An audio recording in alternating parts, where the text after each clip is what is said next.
Hello. How you doing? Okay. Just hold the mic up a bit closer. That's it. I was just wondering when you were talking before about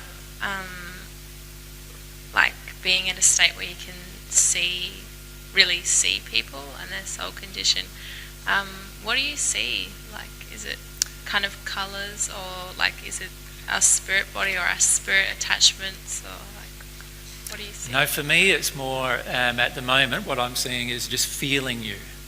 So, but I see that as seeing you. It's very hard to explain to most people. But the picture of your face in your sleep state comes to me after I feel you. Do you understand? Like, no? Okay.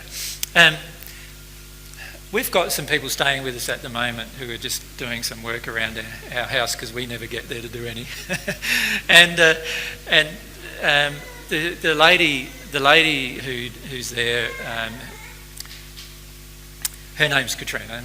She's just started developing the sight, being able to see people's spirit bodies.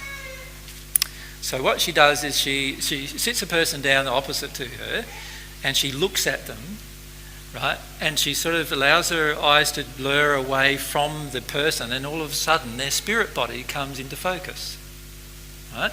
And then she describes the spirit body that she sees. Right?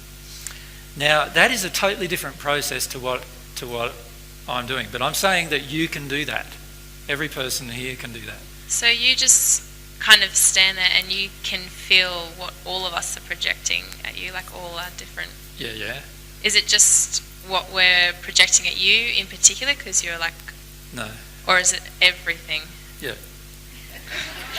And everything you're projecting at other people. Okay. And also, as a result of that, a lot of your memories. Like the reasons why you're projecting it as well. So often when I stand in front of a person, the feeling, you can feel all of the memories that are in them that created the state they're in. Does that make sense? Yeah. Yes, thank you. Yep.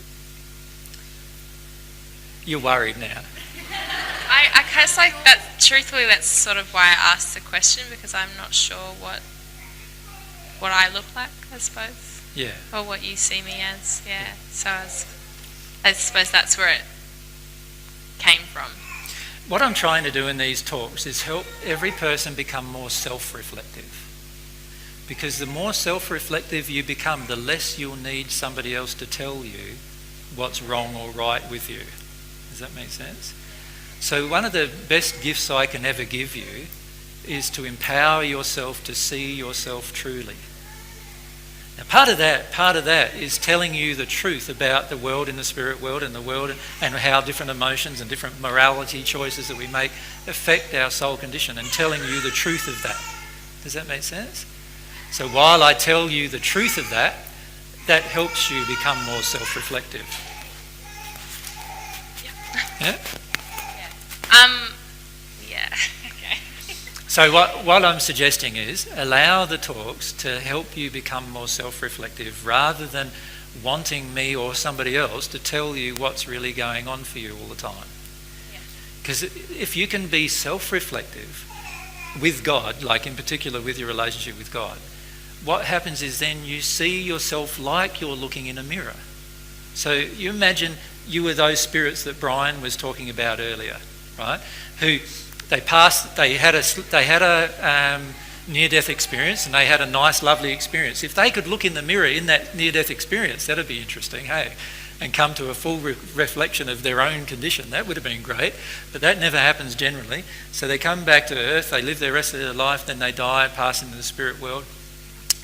Now they live in that area, which is just that welcoming area in the spirit world, which is a very pleasant area, while they're waiting to see themselves. Right? Now, for you, if you don't wait to see yourself and you're willing to see yourself right now, you won't have to go through that experience either. Right? Because you'll be able to see yourself, and you'll know, you will expect what you see, right, after a while, when you can see yourself truly. So allow yourself to see yourself completely. So all those things you feel ashamed about, yeah, that's a part of you too. At the moment, I feel like I don't trust myself. Yep. Like Which is why you asked the question. Yeah, because I keep I feel like I keep crying about effects, and like I just don't trust that what I'm feeling is even real. Like I'm not going anywhere. Yep. Yeah. And remember, I've said to you frequently that if you are grieving, most of the time you'll feel childlike while you're grieving. Now, if that's the case, then you're crying generally about causes and not effects. But if you're feeling like an adult grieving, then you are probably crying about effects and not causes. I feel like I have cried about a lot of causal emotions, and my law of attraction changes, but then it goes back. Then has it changed? No, but does that mean that there's still more to uncover there? Yeah. Yep. Yeah. Right. Allow your law of attraction to tell you what's going on like that. Yeah. But getting back to the comment about how we look, if we can see ourselves truly now about how we look, and we really see ourselves truly, then that's going to prevent any shock from the future. Does that make sense? Yeah. Quite a number of you are feeling really quite distressed. This is why he's crying. No, it's not just you, Jem. It's not just you. Yeah. Yeah, he's just feeling like the freak out of what do I look like? What do I look like going on in this room at the moment? And he's obviously feeling that quite strongly.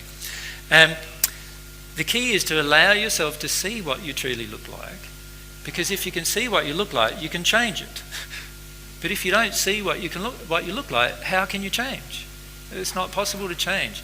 And this is why, like, when I have these discussions about saying to you your true condition on certain issues, some of you get really upset and angry and frustrated with me and so forth.